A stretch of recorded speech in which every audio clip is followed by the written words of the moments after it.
गांधी जी की विचार पद्धति एक जटिल और एकीकृत दर्शन थी जिसमें अहिंसा और धर्म केंद्रीय स्तंभ थे।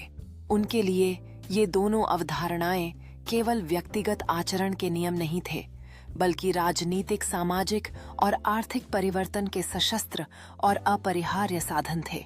1. अहिंसा, सत्याग्रह।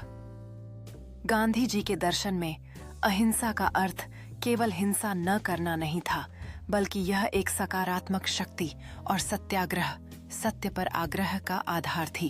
अहिंसा एक दर्शन के रूप में सकारात्मक अर्थ। गांधी जी के अनुसार अहिंसा का अर्थ प्रेम की सर्वोच्च शक्ति है। इसका मतलब ईर्ष्या, घृणा या बुरी इच्छा से मुक्त होना और अपने विरोधी के प्रति भी सद्भावना रखना है। यह कमजोरों का हथियार नहीं, बल्कि अत्यधिक नैतिक साहस वाले व्यक्तियों का अंतिम आश्रय था। डर से मुक्ति। गांधी जी ने सिखाया कि अहिंसा के मार्ग पर चलने के लिए सबसे पहले डर से मुक्त होना आवश्यक है।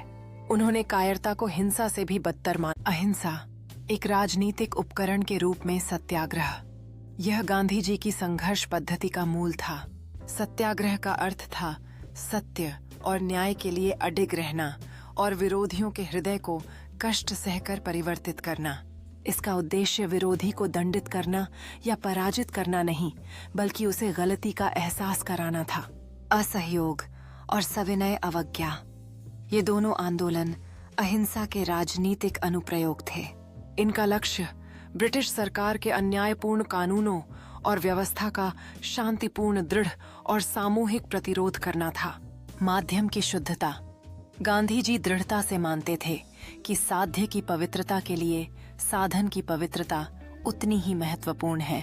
स्वतंत्रता प्राप्त करने के लिए हिंसा का उपयोग करना उनके अनुसार स्वतंत्रता के लक्ष्य को ही दूषित कर देगा।